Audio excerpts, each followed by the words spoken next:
Hello students, today we will deal with journal proper. Till now we have covered purchase book, purchase return book, sale return book. So today we will start. Students, today we will learn about journal proper और general journal. तो बच्चों इसको start करने से पहले हम जो जो कर चुके हैं एक बार उसको रीड करते हैं. कैश ट्रांजैक्शंस कोई भी हो, कैश आ रहा है या कैश जा रहा है, कोई भी किस तरह की यदि कैश ट्रांजैक्शन है तो वो कैश बुक में जाएगी, जो चैप्टर हम कर चुके हैं कैश बुक का. क्रेडिट परचेज ऑफ गुड्स यदि हमने उधारा सामान खरीदा है तो उसकी एंट्री कहाँ जाएगी, परचेज बुक में, ये भी हम कर चुके हैं. क्रेडिट सेल्स ऑफ गुड्स, हम उधारा सामान बेच रहे हैं, उसकी एंट्री जाएगी सेल बुक में, ये भी कर चुके हैं. गुड्स रिटर्न टू सप्लायर से जब हमने सामान खरीदा था तो परचेज बुक में एंट्री गई थी. अब सप्लायर को सामान हम वापस कर रहे हैं, वो एंट्री कहाँ जाएगी, परचेज रिटर्न बुक में, ये भी हम कर चुके हैं. गुड्स रिटर्न्ड बाय कस्टमर को सामान हमने बेचा था और due to any reason customer हमें गुड्स वापस कर रहे हैं, कस्टमर से गुड्स वापस आ रहे हैं, तो वो एंट्री कहाँ पे रिकॉर्ड होगी, सेल्स रिटर्न बुक में. तो ये सब्सिडरी बुक, कैश बुक का एक सेपरेट चैप्टर था जो हम कर चुके हैं, और ये purchase return, cell return book, ये इसी चैप्टर का पार्ट है जो ये चारों बुक्स हम कर चुके हैं. तो अब लास्ट क्या रहेगा बच्चों, जर्नल प्रॉपर. जर्नल प्रॉपर क्या है, ध्यान दो. All those transactions which cannot be recorded in the above subsidiary books are recorded in the journal proper. ऐसी ट्रांजैक्शंस जो इन पांचों सब्सिडरी बुक्स में नहीं आती, ऐसी ट्रांजैक्शन ना तो वो कैश बुक से रिलेटेड है, ना परचेज बुक से, ना सेल से, ना परचेज रिटर्न से, ना सेल रिटर्न से. तो कोई भी ऐसी ट्रांजैक्शन जो इन पांचों बुक्स में नहीं आती, उनकी एंट्री हम कहाँ करते हैं, उनकी एंट्री हम करते हैं जर्नल प्रॉपर में. तो journal proper is nothing, journal proper journal entry ही है बच्चों. Journal proper is nothing but the same journal entries, but they are to be passed only for such transactions which do not come in the subsidiary books. तो journal proper कुछ भी नहीं है, ये simple journal entries ही हैं. लेकिन कौन सी journal entries हम करेंगे, वो जर्नल एंट्री, वो ट्रांजैक्शन जो इनमें नहीं आ रही, जो इन बुक्स में नहीं आ रही, उनके अलावा जो ट्रांजैक्शन है वो सारी की सारी जर्नल प्रॉपर में आएंगे. मींस उनकी हम सिंपल जर्नल एंट्री पास करेंगे. तो अब जर्नल प्रॉपर में कौन कौन सी एंट्रीज पास करनी है ये हम एक बार देखते हैं. Following types of transactions are recorded in the journal proper. लो बच्चों देखो, फर्स्ट देखो ओपनिंग एंट्री. ओपनिंग एंट्री आपको याद हो, हमने जर्नल एंट्री का जब चैप्टर स्टार्ट किया था उसमें हमने करी थी balance of assets, liabilities and capital of previous year. पिछले साल लास्ट ईयर का जो असेट्स, लायबिलिटीज़ और कैपिटल का जो क्लोजिंग बैलेंस है बच्चों लास्ट ईयर का, उसको हम कैरी फॉरवर्ड करते हैं नेक्स्ट ईयर. असेट्स, दोबारा देखो, असेट्स, लायबिलिटी और कैपिटल का जो पिछले साल का जो क्लोजिंग बैलेंस है उसको हम कैरी फॉरवर्ड करते हैं कहाँ पे, अगले साल बिगनिंग में. Carry forward to the books of current accounting period. पिछले साल के क्लोजिंग बैलेंस को जब हम अगले साल बिगनिंग में नई बुक्स में जब हम लेके जाते हैं तो वो जो ट्रांजैक्शंस हैं वो ओपनिंग एंट्री होती है. तो ओपनिंग एंट्री की भी बच्चों हम जर्नल एंट्री करते हैं, मीन्स जर्नल प्रॉपर में रिकॉर्डिंग करते हैं. क्लोजिंग एंट्री देखो, ये क्लोजिंग एंट्री क्या है. These entries are passed at the end of the accounting year to close the various accounts. बच्चों जब साल के एंड में हम अपने फाइनल अकाउंट्स बनाते हैं, साल के एंड में वो कौन कौन से होते हैं, trading account, profit and loss account and balance sheet. ये दो हैं, ट्रेडिंग अकाउंट और प्रॉफिट एंड लॉस अकाउंट, ये तीनों ही साल के एंड में बनाते हैं, every year eight the and. तो these entries are passed at the end of accounting year to close the various accounts of expenses and revenue. हमने पूरे साल में जो भी एक्सपेंसेस किए होते हैं या जो भी हमारी इनकम रेवेन्यू होती है, इन एक्सपेंसेस वाले अकाउंट्स और रेवेन्यू इनकम वाले अकाउंट्स को क्लोज करने के लिए हम क्या करते हैं, इन अकाउंट को ट्रांसफ़र कर देते हैं by transferring them to the trading and profit and loss account. Expense account कोई भी है, सैलरी अकाउंट है या वेजेस अकाउंट है या हमारा कोई भी इनकम का अकाउंट है, इन अकाउंट को क्लोज़ करने के लिए बच्चों हम एवरी ईयर ट्रेडिंग अकाउंट और प्रॉफिट एंड लॉस अकाउंट में इनके बैलेंस को ट्रांसफ़र कर देते हैं, जिससे ये एंट्री क्लोज़ हो जाती है। और क्यों करते हैं, so as to ascertain the profit of the firm. उस साल का फर्म का प्रॉफिट जानने के लिए हम साल के एंड में जितने भी एक्सपेंसेस के अकाउंट हैं, जितने भी रेवेन्यू के अकाउंट हैं, उनको हम ट्रांसफ़र कर देते हैं किसमें, ट्रेडिंग अकाउंट और प्रॉफिट एंड लॉस अकाउंट में, ताकि उस साल का फर्म प्रॉफिट निकाल सके। तो अभी तक हमने ये दो करी हैं, क्या, जनरल प्रॉपर में एक ओपनिंग एंट्री और एक क्लोजिंग एंट्री। थर्ड है transfer entry. These entries are passed of an amount is transferred from one account to another account।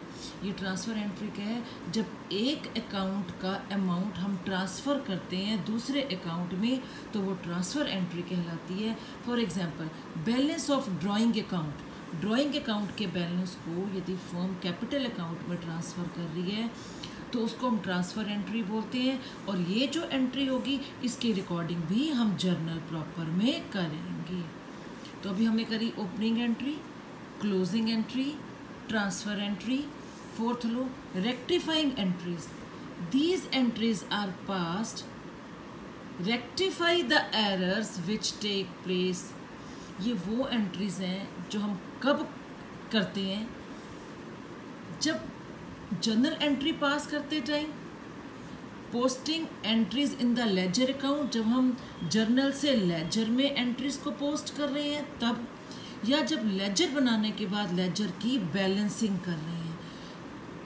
Posting करते टाइम जर्नल में, जर्नल की एंट्रीज पास करते टाइम, जर्नल की एंट्रीज लेजर में post करते time, या ledger accounts को balance करते टाइम यदि कोई एरर हो जाती है, कोई गलती हो जाती है तो उसको रेक्टिफाई करने के लिए बच्चों एक एंट्री आती है। उसको सुधारने के लिए, उसको रेक्टिफाई करने के लिए हम जो जर्नल एंट्री पास करते हैं उसकी रिकॉर्डिंग भी जर्नल प्रॉपर में होती है। एक बार दोबारा सुन लो, ये रेक्टिफाइंग एंट्री क्या है। These entries are passed to rectify the errors which take place during. Journal entry यदि हम पास कर रहे हैं तब कोई गलती हो जाए, जर्नल एंट्री को लेजर में पोस्ट कर रहे हैं तब कोई हमारे से मिस्टेक हो जाए, या लेजर बनाने के बाद जब लेजर की बैलेंसिंग करते हैं ड्यूरिंग दैट टाइम यदि कोई एरर हो जाता है तो उस एरर को रेक्टिफाई करने के लिए, उसको ठीक करने के लिए हम जो एंट्री पास करते हैं that is called journal proper. Journal proper में वो रेक्टिफाई एंट्री जाएगी और किसी सब्सिडरी बुक में नहीं। तो रेक्टिफाई एंट्री की रिकॉर्डिंग कहाँ करते हैं, जर्नल प्रॉपर में। आगे लो बच्चों, adjustment entry. At the time of preparation of final account. अब फाइनल अकाउंट के, फाइनल अकाउंट मीन्स वो फाइनेंशियल स्टेटमेंट जो साल के एंड में बनाती है हर फर्म, और वो कौन से हैं, trading account, profit and loss account. Final account बनाते टाइम साल के एंड में entries are needed to be recorded. Entries की ज़रूरत पड़ती है रिकॉर्ड करने के लिए। अब वो कौन सी एंट्रीज हैं, ये चैप्टर बच्चे लास्ट में करेंगे, आपके सिलेबस का पार्ट है ये फाइनल अकाउंट। उसमें आपको trading account, profit and loss account, balance sheet, ये तीनों चीज़ें बनानी पड़ेंगी। तो ये चैप्टर है आपका फाइनल अकाउंट का। तो जब कोई भी फर्म फाइनल अकाउंट बनाती है eight the end of each year, entries को कैसे रिकॉर्ड करना है, देखो उसमें हम एंट्रीज करते हैं क्लोजिंग स्टॉक की, outstanding expenses, prepaid expenses, depreciation on fixed asset, interest on capital.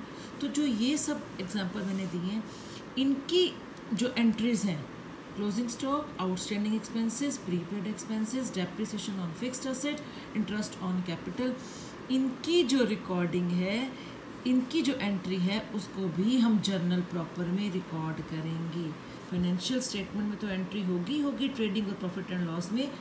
उसके बाद इसकी भी जर्नल प्रॉपर में एंट्री होगी किसी और सब्सिडरी बुक्स में।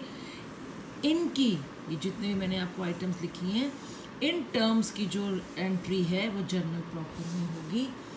और देखो बच्चों, मिसलीनियस एंट्रीज जो अभी तक हमने 5 कौन कौन सी करी हैं, ओपनिंग एंट्री करी थी, closing entry, transfer entry, rectifying entry, adjustment entries.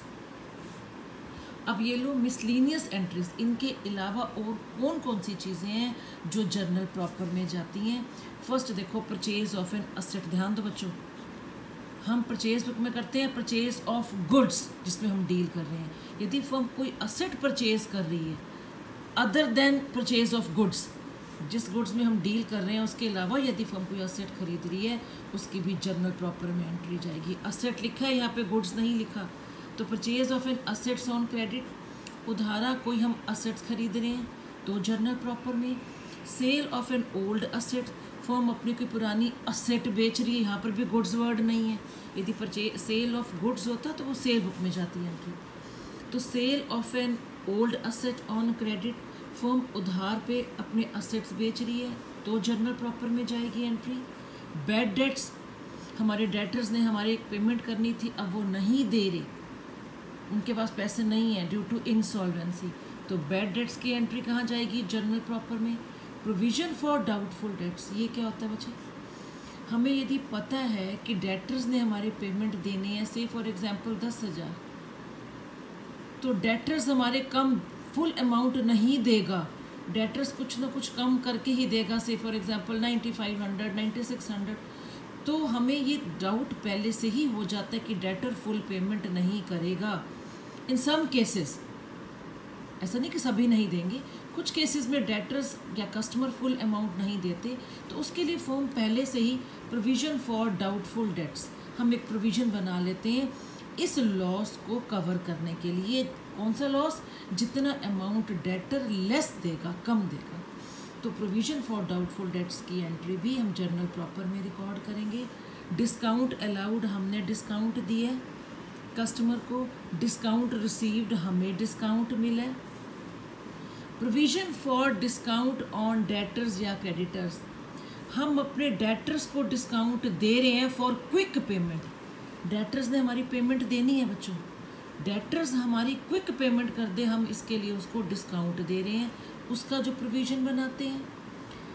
Creditors हमें डिस्काउंट दे रहे हैं ताकि हम उनकी पेमेंट जल्दी कर सकें, इसके लिए प्रोविज़न बनाई जा रही है, तो इन सब की जो रिकॉर्डिंग भी जर्नल प्रॉपर में होगी। Goods given away as charity, हमने गुड्स दान दिए, फर्म ने जो है दान में कैश नहीं दिया, गुड्स हमने दान दिए हैं, तो ये जर्नल प्रॉपर में जाएगी एंट्री।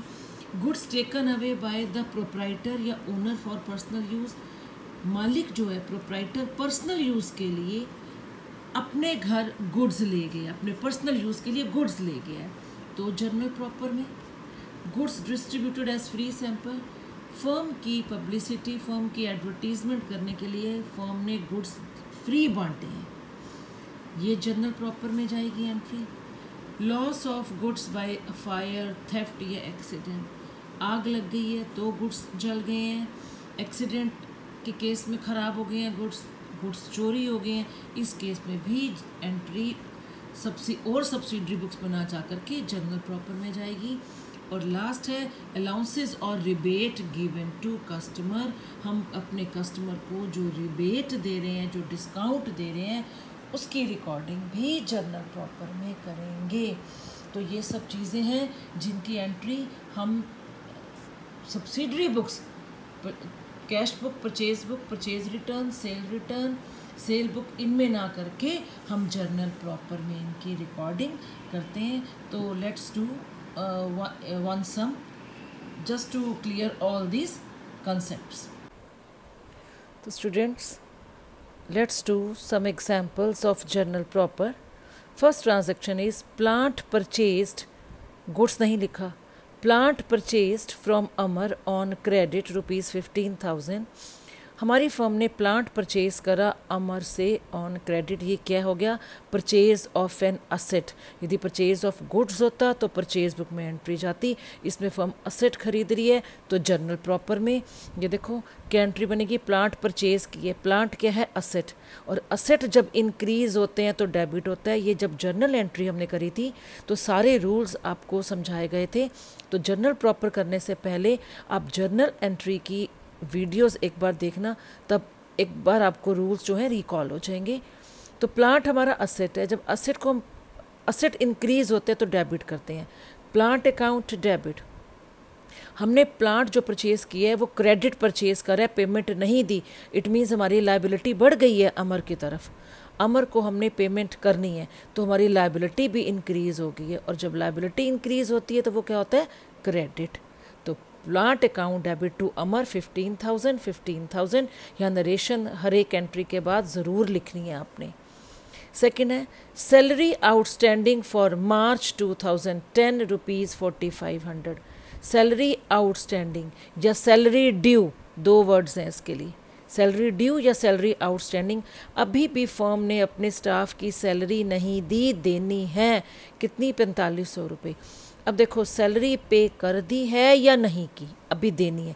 सैलरी तो हमारा एक्सपेंस है ही है। और all the expenses and losses क्या होते हैं बच्चों? डेबिट। सैलरी हमारा एक्सपेंस है, हमने देनी है तो डेबिट हो गया। सैलरी आउटस्टैंडिंग, हमारी लायबिलिटी इंक्रीज हो गई है अभी तक क्योंकि हमने नहीं दी। लायबिलिटी जब इंक्रीज होती है तो क्रेडिट हो जाती है।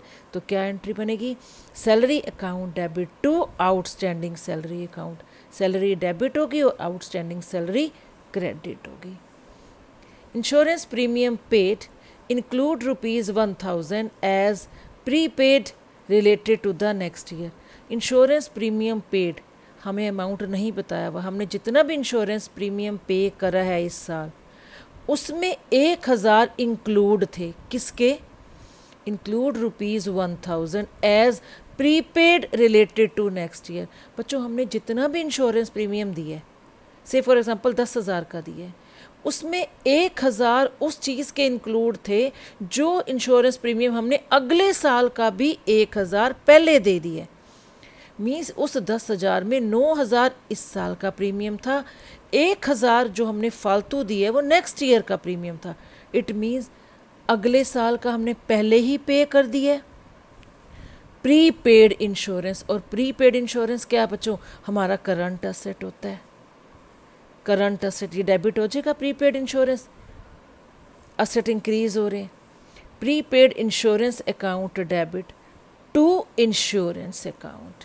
ये वो इंश्योरेंस के 1000 है जो हमने पहले ही दे दिए हैं। तो ये एंट्री किसी भी, हम जो भी एंट्रीज कर रहे हैं ये purchase book, cash book, cell book, purchase return, cell return किसी बुक्स में नहीं आएंगी। ये ट्रांजैक्शन सिर्फ और सिर्फ जर्नल प्रॉपर की कर रहे हैं बच्चों। नेक्स्ट लो, Mohan who owed us ₹10,000 became bankrupt. Mohan जिसको हमने 10,000 उधार दिए हुए थे वो बैंकरप्ट हो गया, इंसॉल्वेंट हो गया, पैसे नहीं है मीन्स उसके पास। And only 50% amount is recovered, और 50% अमाउंट रिकवर हुआ है उससे, मोहन से। हमने उसको 10,000 दिए हुए थे उधार और वो हमें सिर्फ 50% अमाउंट दे पा रहा है, मीन्स 5,000 दे पा रहा है। तो हमारे पास आ कितना रहा है? कैश 5,000। तो जो कैश आ रहा है बच्चों वो एंट्री जर्नल प्रॉपर में नहीं होगी क्योंकि कैश की ट्रांजैक्शन है, वो एंट्री सीधे कैश बुक में जाएगी। और जो 50% अमाउंट नहीं दिया उसने उसकी एंट्री यहाँ करेंगे क्योंकि वो 5,000 जो नहीं दे पा रहा, बैंकरप्ट हो गया और वो आगे भी नहीं दे पाएगा, तो वो अमाउंट क्या कहलाएगा? Bad debts. तो बैड डेट्स क्योंकि हमारा लॉस है, और जब लॉस होते हैं लॉस डेबिट होते हैं। कोई भी एक्सपेंसेस है या लॉस है वो डेबिट होता है। तो बैड डेट्स अकाउंट डेबिट। अब हमने मोहन के 10,000 देने थे, 5,000 तो दे रहे हैं, हमारी लायबिलिटी डिक्रीज हो गई है। हमारी लायबिलिटी डिक्रीज हो गई है, और जब लायबिलिटी डिक्रीज होती है तो उसको क्रेडिट करते हैं। Bad debts account debit to Mohan account. Next लो, goods worth ₹500 was stolen by employee. 500 रुपये के गुड्स हमारा अपना एम्प्लॉय उसने चुरा लिए हैं, चोरी कर लिए हैं। अब देखो गुड्स चुराए हैं गुड्स लॉस, हम अकाउंट कौन सा खोलेंगे, loss by goods loss by theft, ये लॉस है, लॉस ऑलवेज डेबिट होता है, कोई भी एक्सपेंस या लॉस हो दैट विल बी डेबिटेड। तो loss by theft account debit, किस चीज़ की चोरी हुई है, गुड्स की। तो बच्चे जब हमने गुड्स परचेज किए थे, याद करो, तो परचेजेस अकाउंट डेबिट करा था, क्योंकि purchase means assets, goods purchase कर रहे हैं। जब गुड्स परचेज किए थे असेट इंक्रीज हुए थे, डेबिट किया था। अब गुड्स जा रहे हैं, चोरी हो गए हैं, चले गए हैं फर्म से, तो असेट्स डिक्रीज हो गए हैं। कोई भी असेट जब डिक्रीज होता है तो क्रेडिट होता है। तो loss by theft account debit to purchases account. Narration लिखनी नहीं भूलना, after every journal entry we have to write narration. Goods worth ₹1000 distributed as free sample. 1000 के goods firm as a free sample बांट रहे हैं, और वो क्यों बांट रहे हैं, एडवर्टीजमेंट के लिए। तो एडवर्टीजमेंट अगेन हमारा एक्सपेंस है फर्म का, दैट विल बी डेबिटेड। और क्या जा रहा है फर्म से, गुड्स बांट रहे हैं हम, तो असेट डिक्रीज हो रहे हैं, तो purchases account will be credited. Advertisement account debit to purchases account. Last लो, goods worth ₹4000 is destroyed by fire. 4000 के गुड्स को आग लग गई, but insurance company admitted the claim in full. जिन गुड्स को आग लगी है उन गुड्स की इंश्योरेंस पहले से करवाई हुई थी, और इंश्योरेंस कंपनी ने हमें क्लेम फुल दे दिया। मीन्स 4000 के गुड्स को आग लगी और 4 के 4000 ही इंश्योरेंस कंपनी से क्लेम हमें मिल गया, कोई भी लॉस नहीं हुआ मीन्स। तो इसकी एंट्री देखो, पहले 4000 के गुड्स को आग लगी है, तो अकाउंट कौन सा ओपन होगा, लॉस बाय फायर। ये हमारा लॉस है, तो क्या हो जाएगा, debit. Loss by fire account debit, किसको आग लगी है, गुड्स को, और गुड्स हमारे डिक्रीज हो रहे हैं, असेट्स डिक्रीज हो रहे हैं, credit. Loss by fire account debit to purchases account 4000। जब गुड्स को आग लगी थी 4000 का नुकसान हो गया था, लॉस बाय फायर डेबिट हो गया था, क्योंकि कोई भी नुकसान है तो वो डेबिट हो जाता है। लॉस है, ये एक्सपेंस है, डेबिट। अब वही नुकसान इंश्योरेंस कंपनी ने हमें कवर अप कर दिया, तो नेक्स्ट एंट्री देखो, लॉस बाय फायर जो है वो क्रेडिट हो जाएगा, क्योंकि एज ए इनकम नहीं कह सकते, लेकिन पैसा हमारा रिकवर हो गया है। जब लॉस हो गया था तो हमने डेबिट किया था, अब यही जो पैसा हमारा जो गुड्स हमारे जल गए थे, जो नुकसान हुआ था, वो नुकसान कंपनी ने, इंश्योरेंस कंपनी ने फुल क्लेम हमें दे दिया, तो लॉस बाय फायर को क्रेडिट कर दो और इंश्योरेंस कंपनी डेबिट, क्योंकि इंश्योरेंस कंपनी ने हमारे को वो अमाउंट दिया है, इंश्योरेंस कंपनी का खाता डेबिट हो जाएगा।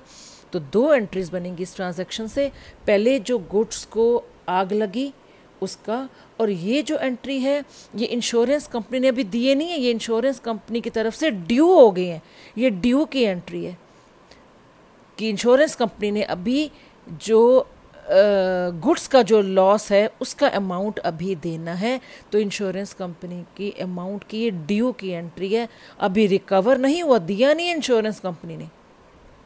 ये गुड्स को आग लगने की एंट्री है, ये इंश्योरेंस कंपनी की तरफ से जो अमाउंट ड्यू हुआ है उसकी एंट्री है। तो बच्चों देखो, ऐसे बहुत सारे एग्जाम्पल्स हैं, आप जितनी प्रैक्टिस करोगे उतना कम है। तो ये वो सारी ट्रांजैक्शंस हैं जिनकी एंट्री हम दूसरी सब्सिडरी बुक्स में ना करके हम जर्नल प्रॉपर में एंट्री करेंगे। तो आई होप आपको ये पूरा लेक्चर, पूरा वीडियो अच्छे से समझ आया होगा। तो आप इसको, चैनल को सब्सक्राइब करो ताकि मेरी लेटेस्ट वीडियो आपको टाइमली मिल सके। Till then, good bye.